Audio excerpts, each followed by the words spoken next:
When we learn about someone's patterns and relationships, we often learn a lot about their striving and their goals and their lifestyle, because the things that attract us to people often show you a lot about people's lifestyle. Is they're striving to be like very vertical, to really be wanting to be the best and to be seen as the best, or being with the most attractive person or the most successful person.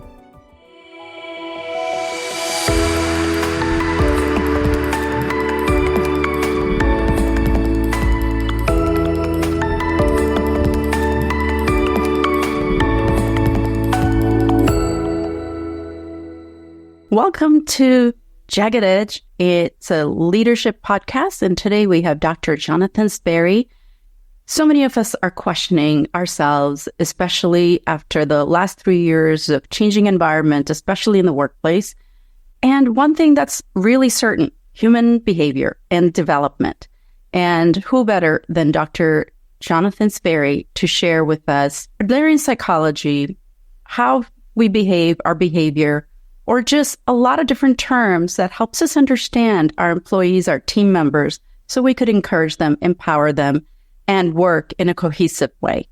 Dr. Jon Sperry, tell us a little bit about your background. Sure. Thanks for having me here today. I'm sitting here in South Florida, in Boca Raton, Florida, and I'm a clinical mental health counseling professor at Lynn University. So I've been teaching here for 10 years and really doing a lot of training of folks who are hoping to become mental health professionals. And before being in the teaching world, I was working as a mental health professional, like a therapist in substance abuse treatment programs, where I was doing talk therapy with individuals and group settings with folks with addictions, behavioral addictions, and substance-related addictions. So that's some of my background a little bit as far as therapy. And then over time, I worked in college counseling centers, doing talk therapy with students. And I've been working at Florida Atlantic University's counseling center for the past 15 years and really love that work and that population. And yeah, before that, I grew up in Milwaukee, Wisconsin, and both of my parents are connected very much to Adlerian psychology. So I have sort of the experience of being raised with some of the Adlerian psychology principles I know that we'll talk about today as a child, and then learn more about them as like a mental health practitioner in my adult years and college education. And now today I do practice quite a bit of using the Adlerian psychology principles and practices in my work with clients today, and then also applying them in other settings outside of therapy, like in group settings, or applying Adlerian psychology in the classroom or with myself, or in workplace settings, or even how I mentor students and things like that. So that's a little bit of background about me. Yes, lovely to hear that, having both parents as therapists and then just sort of being raised in an environment must be a unique experience. And mine were at home mom, and I had a dad who was a professor. So a little bit of similarity there as well. And speaking of workplace, could you highlight Adlerian psychology and the benefits of how that would help us, especially in leading teams in the workplace? It's a really good question, because Adler's work is very focused on like the social embeddedness of psychology. And like what that means is Adler believed that our mental health could be measured by the degree of the sense of belonging that we have in our social circles, like at work or at school or at home. So because of like the nature of the socially embedded way of psychology that Adler thought about, is it really saw that like our problems and the solutions to our problems are all in social settings, and that to be in the workplace or to be in a position where there's like leaders and followers, that we have to like get along with each other and to cooperate with each other. And if we feel like in the workplace setting that we don't have a place, or we don't have a way to contribute, or feel like what we're doing is meaningful, we often will struggle in those different parts of our lives. So I think from a leadership perspective, Adler's ideas very much are relevant, because Adler looks at how can we navigate the social structures in our different cultures and in the different countries that we live in, and the different settings that we're in, that may very much not have a cooperative, egalitarian approach. I think Adler looked at really having more of like, we're equals rather than like maybe like from the perspective of a therapist or mental health setting.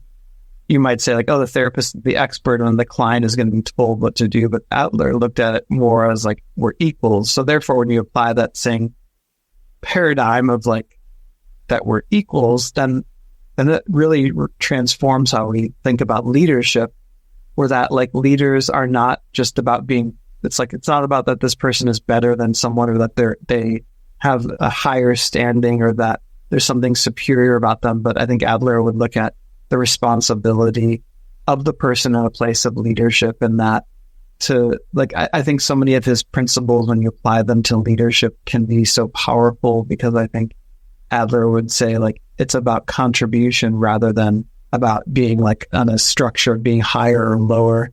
Or Adler would be more focused on like, I think leading by example. Like he wouldn't be telling people what to do. He'd be in there doing the good work with maybe the folks who maybe he oversees or from a leadership perspective. But that's like, I guess, a few examples of that. It sounds more like when we're equal, we're collaborating, we're teaching one another, we're learning from one another. It takes so much pressure off of having to have all the answers. And as leaders, we can use the strengths of each individual that are unique in our teams, and we can harvest that. And that just invites everyone to have a buy-in or a ability to contribute in a meaningful way. And when that happens, it brings that joy, inner satisfaction, and an ability to perform at your best. So that really makes perfect sense to me. So we talk about lifestyle in Adlerian psychology, and how does it play in terms of contribution, especially in the workplace that we were just talking about? So Adler's like concept of lifestyle, it looks at really our personality and the way that we show up in the different parts of our lives with the different people and the different problems that we may have.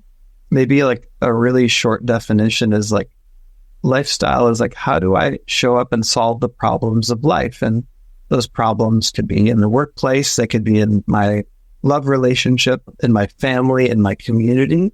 And Adler's looking at like the idea of that our style of life or our lifestyle is a pattern, kind of consistent way that we often will show up and solve problems. And that doesn't necessarily mean like it's a typology of like there's one type of personality that always has to be in control or always has to be perfect or always needs to be the center of attention or be validated. It could be different facets of those personality pieces, like some of those examples that I just listed. But I think Adler would still look at like holistically, like how does that person show up to deal with the problems in the workplace, to deal with the problems in my life that I'm currently struggling with. And then I think what the lifestyle like assessment when we're looking at like in coaching or in talk therapy is really my ability to look at my own strengths and my own liabilities or deficits by understanding the way I show up and seeing like, hey, there's within this sometimes there are mistakes in our mistaken way of solving problems. And then there also maybe are some workable parts of that too. And I think when we're aware of that, like that self-insight or self-awareness helps us to become better parents or helps us to become a better leader or a better therapist or a better person in general. So that's where I think our understanding of lifestyle through Adler's terms is really useful in that it looks at the person holistically. It looks at understanding, again, that pattern way that we show up and solve problems in different facets of our life, and that we're constantly growing and evolving, and we're developing and learning new understandings about ourselves as we maybe get feedback from other people, or as we make a mistake or continue to make a mistake and learn about it through just like life showing up and smacking us in the face. When is this lifestyle? How does it form? Is it something that you're born with? How does this work? There are some different schools of thought on that. I know in the Adlerian psychology world, including Adler himself, did talk about that. Like our personality for sure is influenced quite a bit in our early lives. And I know that from like a developmental psychology perspective, that Adler and many Adlerians believe a lot of our personality does get pretty highly influenced before the age of like 6 or 7. So a lot of those experiences and a lot of what's happening in our environment is influential, but we still know developmentally that trauma happens or positive experiences happen, and positive like attachments or teachers or mentors or family members who maybe stepped up to the plate to support us as life evolved and changed as young children. Adler also still really looked at the holistic nature of people as well. So like our experiences are just a small influence, but like what we do with those experiences matters a lot as well.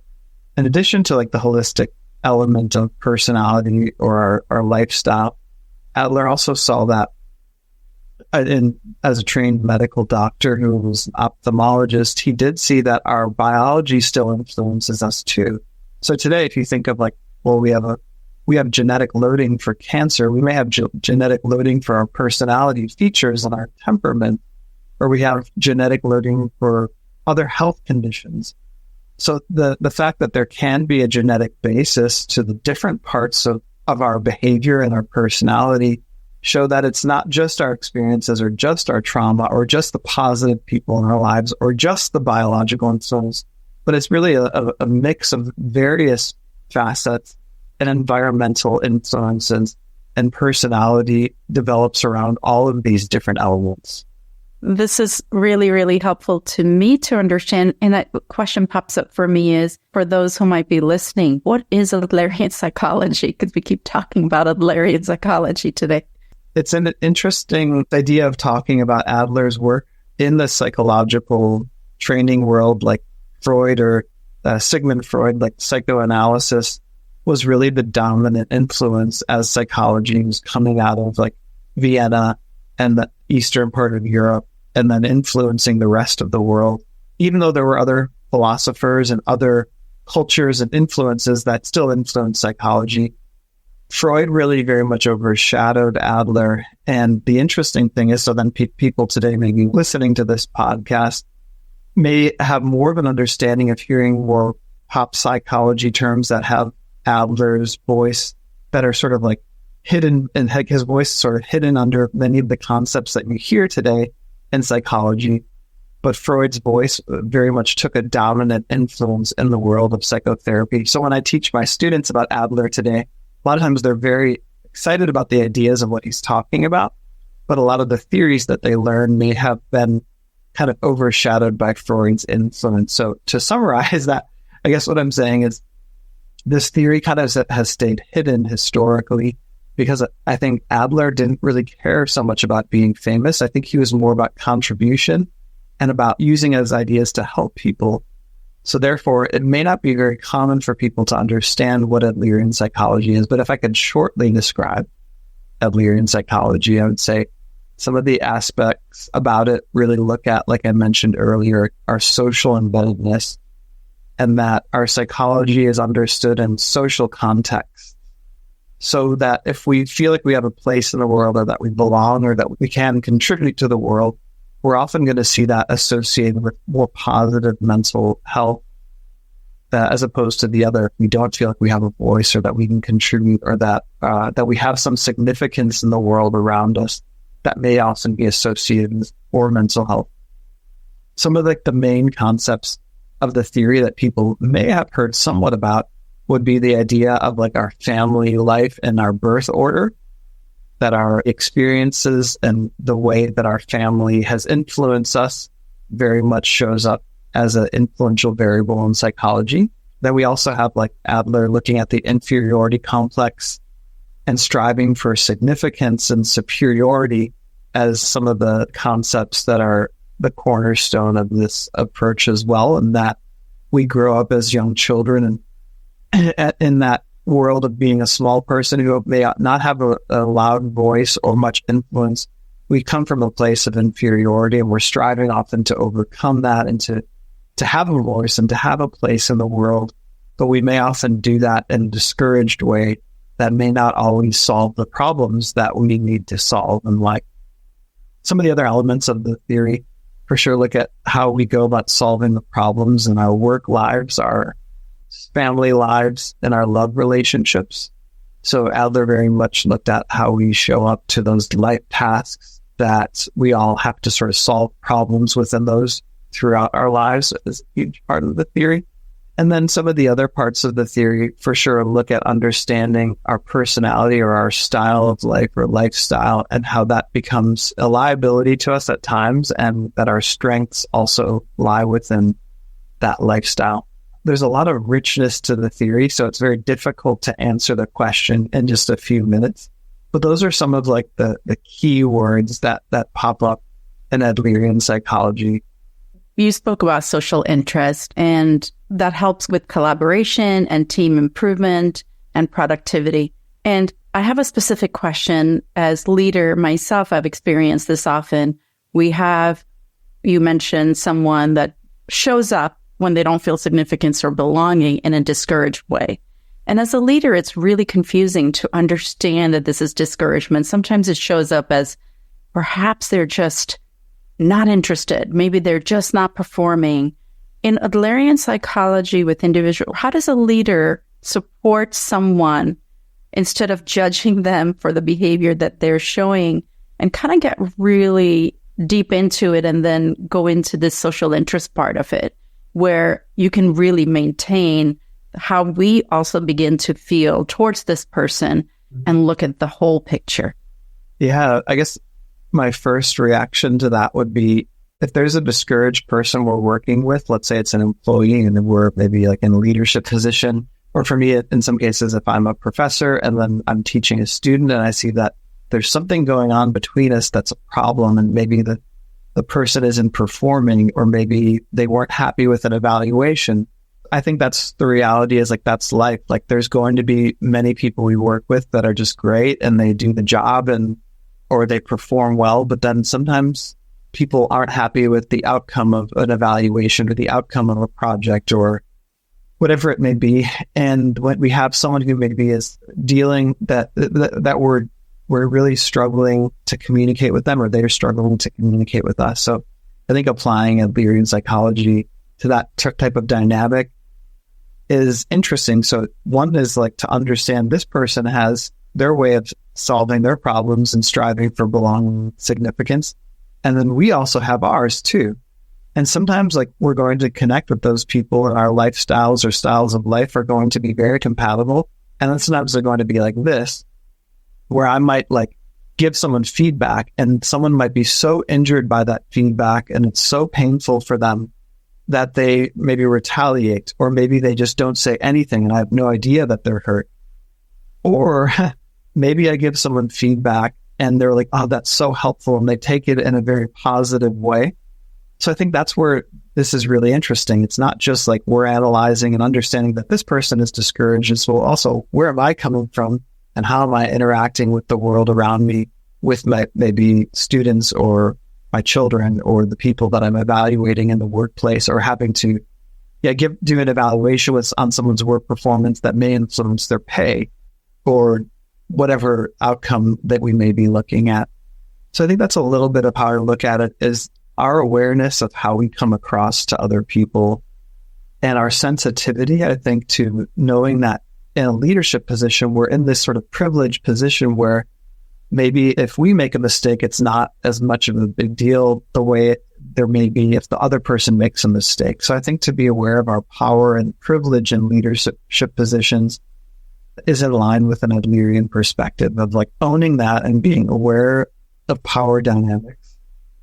But then I think Adler also would be wanting to look at like when we have two people or a group dynamic and how we're all fitting together or not fitting together. And that lack of fit or fit between our personalities is so important. Like think of a child who doesn't want to be controlled, who has a parent who expects people are going to comply. And then one saying, you're not going to control me. And the other person is saying, you're going to comply with what I say. Well, I think that same dynamic shows up in the workplace, right? Where our employees or our students or the people in different positions that are higher than us or lower than us in the structure that we're working in. And then we have to somehow navigate all of that. So I think Adlerian psychology has us look at the social hierarchies, and Adlerians have a tendency to, rather than looking at higher than lower, Adlerians kind of look at that we're all like on an equal playing field and that we hope the best for everybody, but we also have these roles like boss or supervisor or student or child, and that somehow we try to like figure out all of those power imbalances, and that the leader, the person in the role of power or leadership of the parent or the boss or the teacher, that they have a great responsibility to be aware of those dynamics. If they can't manage those dynamics and they're just power hungry, then we're probably going to have a lot of problems. Or we're going to have, let's say we're really balanced in our approach to like owning power and being able to create egalitarian relationships, but maybe we're dealing with a really discouraged employee or student. I think for me, my role as like an Adlerian, applying my Adlerian hat in leadership situation is that I need to be mindful of like the power that I have, and also to be aware of other people's sensitivities and knowing how to be a good communicator and being able to help people to maybe receive and understand some of that feedback. This is really, really helpful, especially because when we are discouraged and we want someone, I love the example that you gave of a child, we want them to comply when they really just want the autonomy the most. That creates even deeper challenges. So I recently had my lifestyle assessment done, and I'm in my 50s. So this is the first time that I did that, and it helped me understand myself better. And what is a lifestyle assessment? Because I couldn't explain it to someone. I knew that I just misread myself so much. I would take responsibility when someone, was disappointed or discouraged. And it wasn't that I wanted to please everyone, but I just didn't want to take a part in creating chaos. And what I learned was that I was a good human being. And of course, we all think we're good human beings, but we make decisions in this early childhood that keeps leading. And now we're leaders and we keep bringing that child to work with us on a daily basis. It was so freeing. So what is this assessment? How did it begin in Adlerian psychology, and how does it play out now? This assessment, could be often done in talk therapy settings by like a therapist or psychologist, mental health professional, and different types of psychology that aren't Adlerian psychology. It might just look like the first session or two where we learn about the person's story, and we might ask some questions to hear like how they solve the problems of life. So like if we're specifically looking at like an Adlerian psychology approach to like understanding myself through the talk therapy world, I often would meet with, the idea of being me theoretically I would meet with like an Adlerian psychology practitioner or coach, and they would help me understand how I showed up in life as a child, how those different experiences may have painted the picture of how I saw myself in the world, and then how I navigated my first social life, which is like the family microcosm. And then how I navigated life as I started to move outside of the family life and developed friends and love relationships and eventually moved into my own family. So the lifestyle assessment really is looking at how I showed up in those different spaces of love, work, and school, or the different social domains of our lives.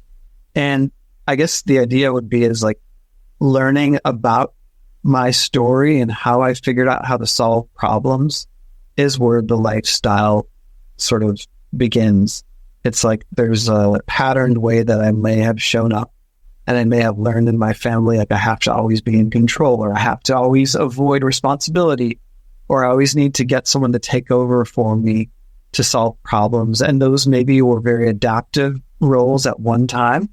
And it's learning where maybe those ways of solving problems at one point worked, but then they're not working at different contexts or different developmental times in our lives. So that would be a bit of like that the lifestyle assessment is learning that story about myself and maybe where I solved some of those problems and how those solutions were either strengths or liabilities at different times, and then flip-flopped as I got into a new time in my life.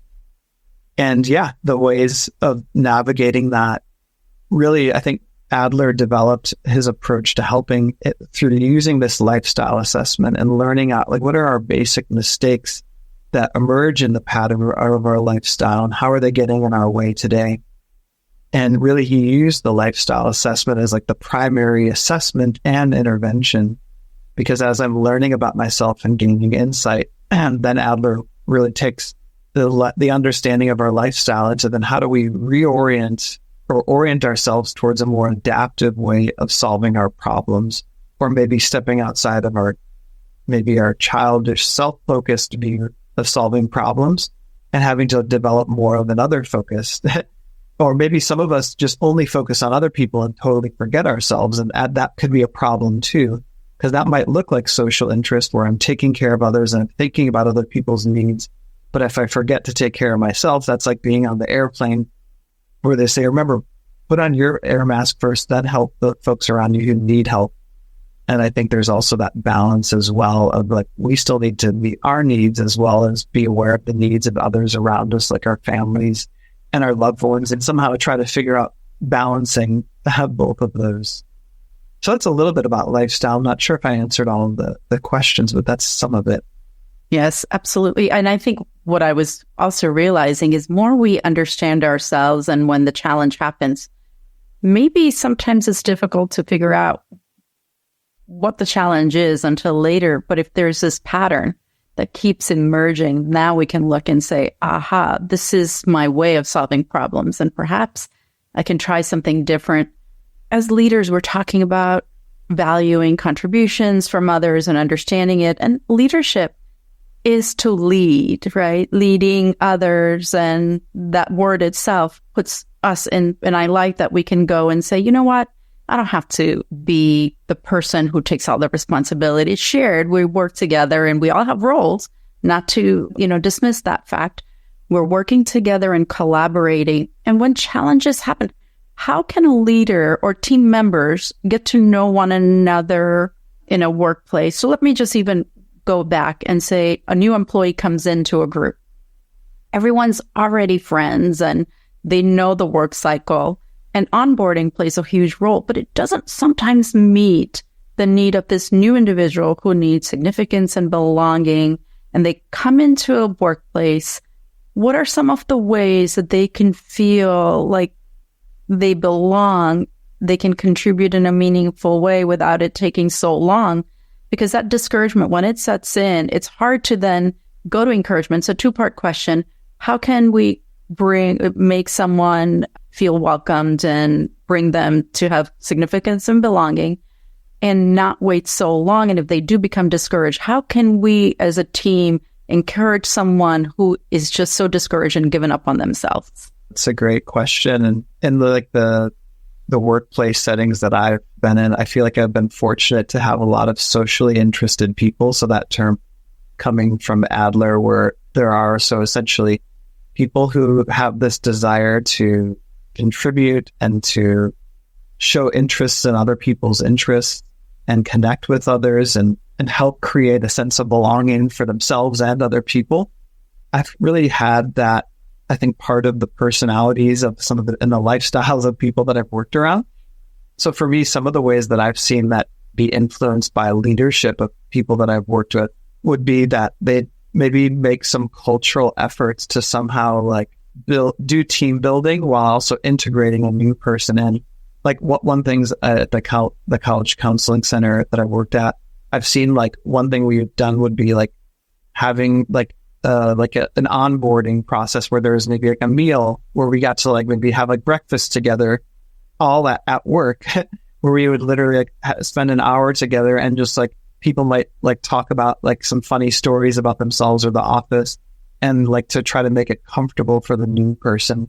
So a lot of times we would try to do things around food and activities that were maybe designed to be light, rather than us being in the role of doctor so-and-so and being in the supervisor of that person and the boss is there. We would try to remove all of that and get more on this equal horizontal level where everyone is we're just people showing up and we happen to work together.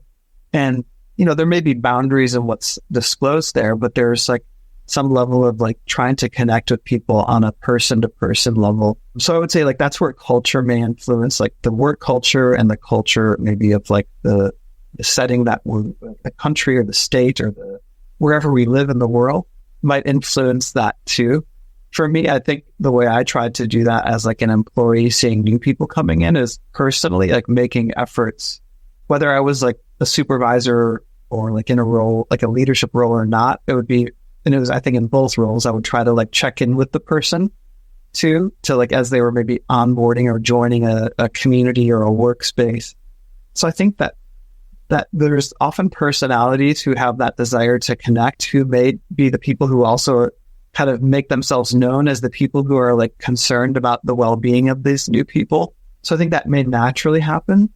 And then if you don't have a lot of people who have a lot of social interest, then there may be one or two people who kind of fill in that role.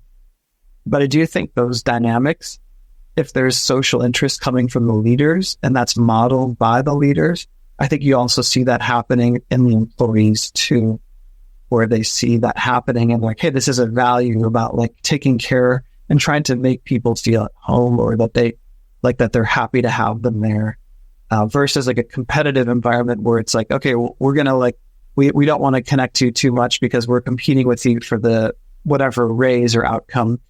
So I think it's like, how do leaders bring in some sense of like not competition, but cooperation? Those are some examples, because I could probably talk about that all day, but I don't know if that gives a little bit of a picture. It gives a lot of a better picture for us, because as sometimes I know personally, you do onboarding and you do invite everyone together, and their personality, their own beliefs about social gatherings or whatever that might be, they're coming.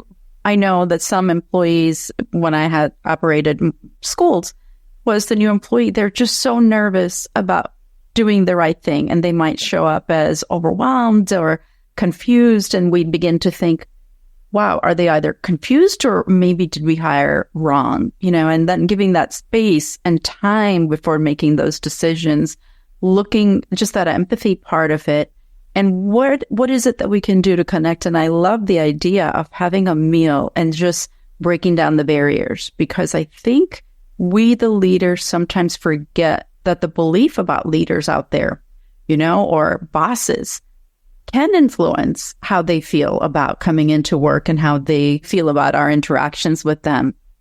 And as leaders, when we say something, plays such a heavy role for many people. So just sort of understanding that aspect comes through to the conversation you had. I want to talk about community and building a community. Dr. Adler speaks about that social interest, the Gemeinschaftsgefühl, and maybe you can explain that word and how that fits into a workplace. I was like thinking exactly the same path of your question as we're talking about that example. And I just have seen like the supervisors or bosses or associate deans or directors or people that I've worked with. I feel like I've just had such luck finding jobs where the values of those leaders were very Adlerian, but though people didn't even realize that their values were very in line with Adlerian psychology. So what I mean by that is that I'm thinking of some of the leadership people that I've been like working under or working with, is they saw it more about we're working with each other, that they had a sense of community, that they didn't value competition, that they valued connection and they valued community. And that might look like, for me at the university at the end of the semester, that might look like that people in leadership value like, hey, should we all get together and kind of celebrate our efforts this year? As opposed to like not thinking about that and being so busy at the end of the semester. I think of like clinical directors and counseling jobs where we would do things at the end of the semester to like take care of each other and ourselves. Like we might go on like a cruise, like a short, like half day cruise that's very inexpensive, and just like kind of decompress together, and that they would make space and value that. Like, so they would value sort of community care and the values around self-care in the workplace, and like that we do things to have fun. Like, so one of the things that I like to do in some of those workspaces is like, I've been a drummer for many years, but I would always like volunteer my like social interest services to others. So I like to do a lot of group drumming. And I know that not everyone is a drummer or a musician, but I would try to like do it in a way where I'm like, hey, this is for people who aren't musicians, and we're just going to like have fun and get people laughing, and it's really light. And then therefore people don't feel like they need to like perform or like be a professional musician, which they're not. So for me, a lot of times at the end of the year or the end of a quarter or whatever it may be in the workplace setting, we might try to do some group drumming as like a debriefing activity where we just like totally don't even talk about work or problems or work tasks. And we just like do this way of like connecting with each other through music.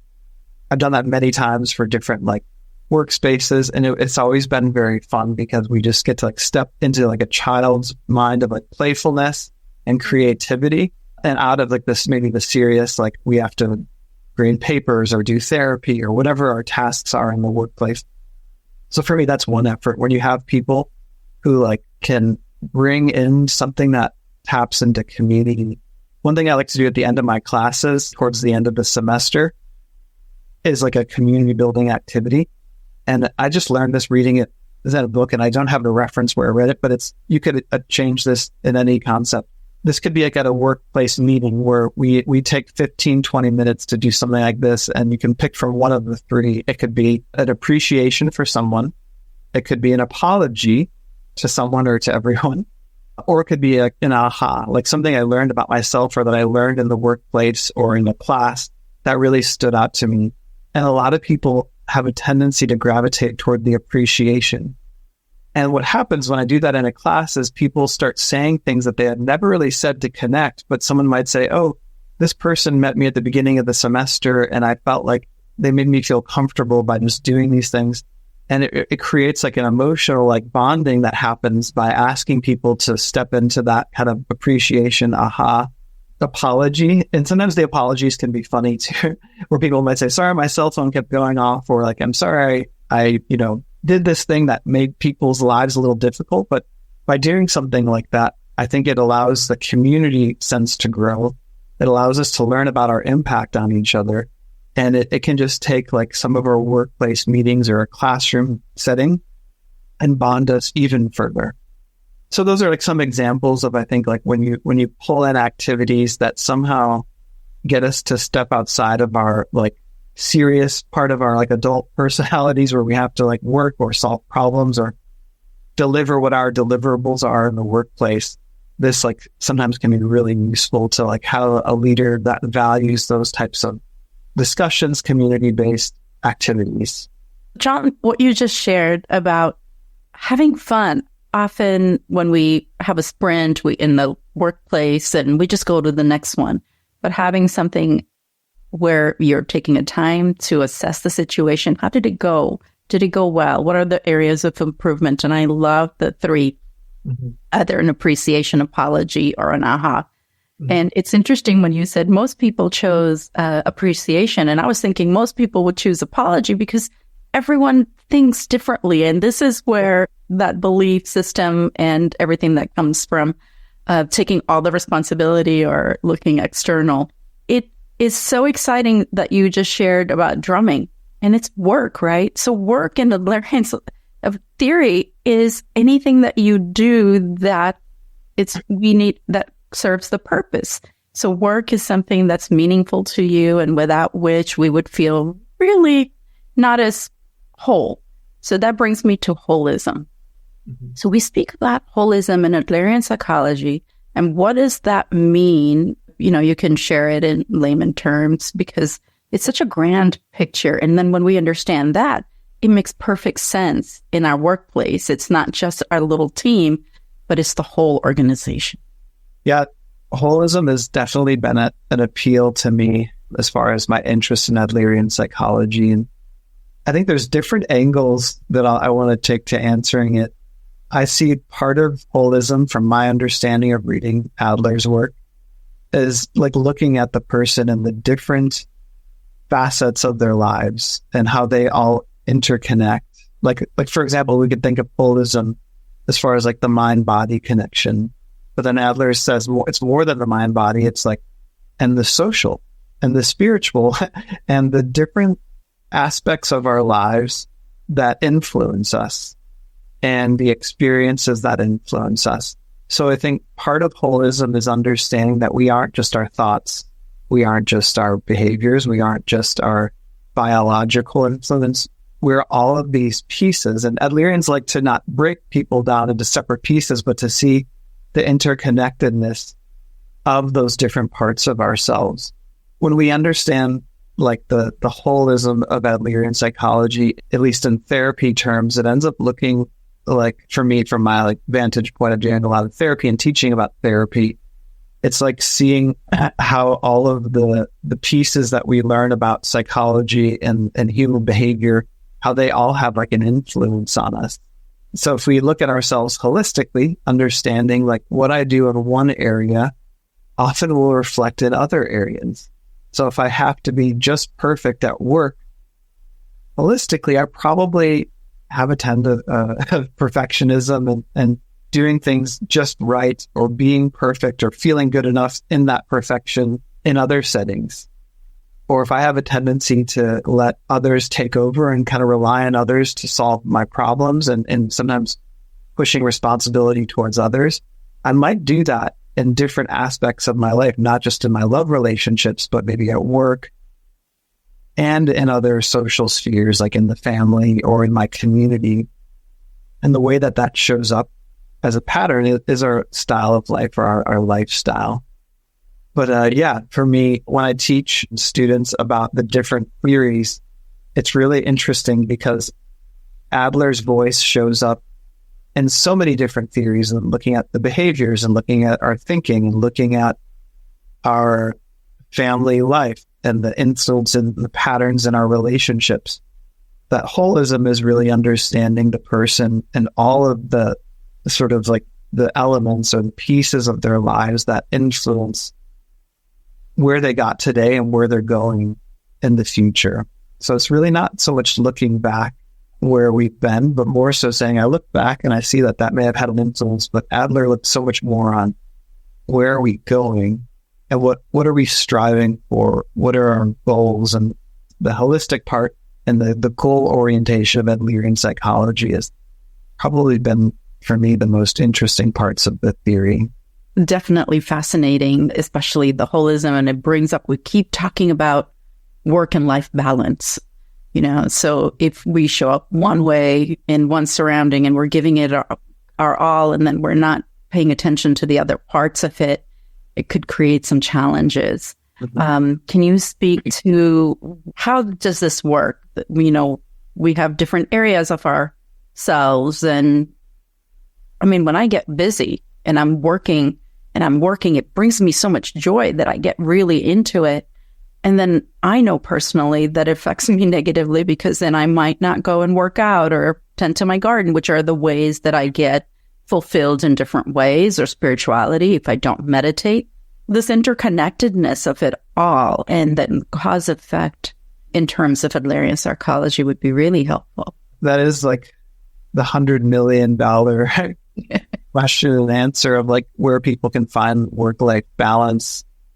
And I do think Adler's theory does some justice when it comes to that, when it gives us an understanding of like human nature through seeing the social spheres that we navigate through with work, love, and family and community. So when we have those different aspects of ourselves, if we only attend to just work and we forget about family and our relationships, then that balance is really difficult. For me, what I often will do with my clients is I'll see, well, where are they overperforming and where are they underperforming in some of these parts of themselves? So if we're so focused on work or just on family life, but then we forget about life outside of that, there may be that imbalance that we may help our employees or our clients or our students to try to find balance. And for me, that's always the challenge, is like, am I taking care of myself? Have I gotten out in nature today? Have I thought about some of the work tasks that need to be attended to? Have I thought about family life or people in my family and how I want to attend to them? If we could find the equation to find the perfect balance, we'd probably make a lot of money. Not that that's what we're after, but yeah, I know that this looks so different for different people, and that our culture influences that family work-life balance for sure. And that in many cultures, especially in the United States, the value on being a workaholic and success is so high. And then in collectivist cultures, it's not that they don't value success and work, but I think collectivist cultures do a better job at finding that balance with work and family and social. So I think it's going to look different depending on our cultural influences and our level of competition and how much we're trying to strive for significance through our work and through the different life tasks that we have. So I haven't found the perfect balance, but I'm always striving to try to find a little bit of balance in all of those. There is no such a thing, because until you start to pay attention to one area more, and then when you start to notice that's now it's affecting you, it's sort of like, okay, I have to shift gear. Maybe I've been driving in drive and maybe I just need to park for a minute, and maybe I just need to make a left and a right if we're using the metaphor of driving, because sometimes we drive because it's bringing us all of that. Communication also, I think when we are facing in certain direction and we're showing and modeling this behavior as leaders, employees might feel that they need to follow or do the same, because what's valuable to us is work without that balance. And before long, and you spoke about holism, everyone else around us is in the same situation and those stressors come up. And having that drumming session, perhaps having an outing and where we're just relaxed. Of course, we know our cultures, we know our responsibility, but just being, I think for me, coming from different part of the culture, born and raised in India and came to US, leadership view was hierarchy. It was just, they're the bosses and you comply and you listen and you don't speak back and you follow the rules and you work really, really hard because you're so grateful. And it's interesting that now that I've shifted to say, well, it's and both. It's definitely we respect the work that we have, but we also respect self. And when we do both, then we feel really, in level, in parallel to the situations that we have at work. So I think that modeling piece that you brought up through the conversation you had, are there any other aspects in terms of, so you spoke about the relationship, the love. What is that love part that we're speaking about in terms of feeling whole? Yeah, so a life task like of love is definitely an important task for most people, that there's just a hard wiring in us to want to connect and to belong, and for many for touch and intimacy. I would say it's a big part of like our work-life balance. Like if we feel connected and we feel that we are loved and can love, that's often going to be connected to like our mental well-being at more on a higher functioning side. I would say that for people who are maybe not currently in a love relationship, there's still other ways that people can meet some of those needs. Like if someone is currently like in the dating world and they're not currently maybe feeling that sense of love and connection, that's still where love and connection can still be towards others too. That can be towards friends and family, where we might meet some of those love needs in our social worlds, where it's like, for example, getting a big hug from a close friend might feel really meaningful to someone who maybe hasn't had a hug in a long time or just had even physical touch. So yeah, that life task is a big part of our lifestyle, because, for example, when we learn about someone's patterns and relationships, we often learn a lot about their striving and their goals and their lifestyle, because the things that attract us to people often show you a lot about people's lifestyle and maybe how is their striving to be like very vertical, to really be wanting to be the best and to be seen as the best, or being with the most attractive person or the most successful person. So yeah, the people we strive to connect to and belong and relate to definitely are a reflection of our internal sort of nature. I'm not sure if that answers the question, but that's, I think it's a big part of our social interest, is like feeling that connected to others often still is part of that connection. Those needs may be met through love and through our close, intimate relationships. This is what brought to my mind is the collaborative efforts at work, because through that, sometimes, but based on our belief, we can feel loved or cared for when someone takes a little bit of time to show us the steps, maybe when things are just overwhelming. not everyone knows every aspects of it. That's why we work in teams, so we can bring strengths of, our unique strengths to the table. And then when this value aspect comes in, when you feel cared for, it doesn't have to be like love as in we, have this term love towards our boyfriend, girlfriend, but just that intimacy, the part that the friendship that you speak about in workplace, because often we separate too much, and then that could also be a challenge. But when there is a balance of it all and we can collaborate, we can have a little meal or coffee or check in on one another. And this also brings to mind the different age groups, different cultures that play a huge role in our workplace. What are some of the ways that you have seen in your experience in the profession that you're in? Because sometimes folks who've been doing this work for a long time, now they're older in technology and things have happened to change things. What are some of the ways that you bring their value and invite them to feel the sense of contribution? Because, they've been here for a while and they're on their way to retiring. They still hold so much to offer.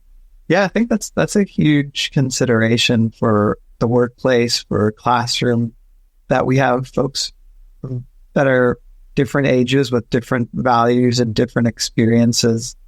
And how do we somehow navigate all of that when you might have a whole staff or classroom or whatever it may be who are very technologically inclined and are very familiar with the use of apps and cell phones and the convenience of technology, and some folks who are not digital natives who really struggle with that. And then how do you get them to connect when connection today might be through social media, through TikTok, through different forms of relating? So I think for me, that's where in the workplace setting, and for me, in like when I teach, is like I try to be mindful of that as well, knowing that people connect differently. Like not all people are going to want to connect with each other through a coffee, maybe outside of the workplace or a classroom. Maybe they're going to connect more so on apps and like tagging each other in videos or doing really entertaining things. But then how does that make a person feel who maybe doesn't have those apps? And how do you still build community with folks when they aren't all on the same playing field as far as level of familiarity or interest in technology or not? So I think that's where, for me, it's figuring out how do you bring everyone together and getting them to interact, knowing that there's such differences for how people connect and to relate to each other. And there's different comfort levels of socialization and connection. I was thinking this morning about a drum circle that I did in Romania at like an Adlerian Psychology Summer Institute about, and I think it was in 2019. And I remember there was probably someone in their 90s in the drum circle. And there's all these people from the Adlerian Institute and all these people in the community who weren't related to the Institute who saw us drumming in a park, and they came and joined us. And we probably had 100 people dancing and clapping, and we had like 50 drums. We had lots of drums. And I remember seeing this 3-year-old and the 90-year-old looking at each other. And I'm pretty sure they didn't know each other. They were just sitting by each other. And there was this sense of connection, and they were both contributing, and they were both part of this experience of music, and they both weren't musicians. So for me, I think I kind of see that as like a metaphor for like, how do we bring that to the workplace, where it's like both of these people were not drummers. They both didn't wake up that morning and probably say, I want to drum today. But somehow they ended up in this situation where we're on this equal playing field, and we were both of those people, and the 98 other people and me, were part of this really interesting community experience. So for me, I try to figure out how can I create that dynamic with my students, or if I'm in a workplace setting and I'm like maybe in like a supervisory leadership position, how do I create that dynamic in Romania with the different levels of technology and cultural influence and values around how people connect, and cultural values around connection and things like that. So I know that that's more of a comparison, but I'm always looking for those, like, how do we do that through team building, icebreakers, through these different ways of helping people to relate to each other, knowing that drumming isn't going to do it for everybody, and knowing that a conversation isn't going to do it for everybody. I often try to shift the medium too. So sometimes I'm like doing these community activities that might be around, music, or I might ask people like an Adlerian question about like an early memory, and think you could have someone in a class who is maybe in their 70s and someone who's in their early 20s.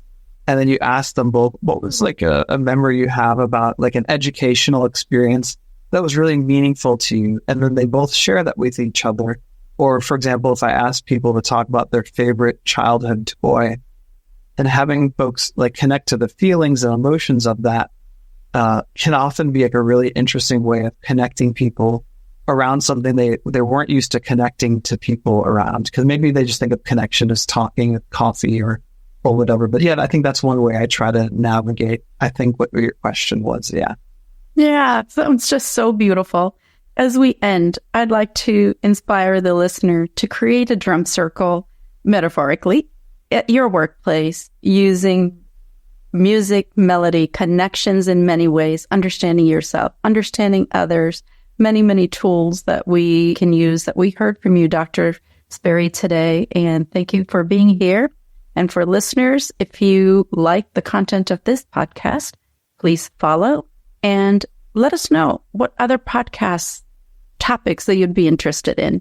For now, I am Yogi Patel, talking with Dr. Jonathan Sperry, and you are listening to Jagged Edge.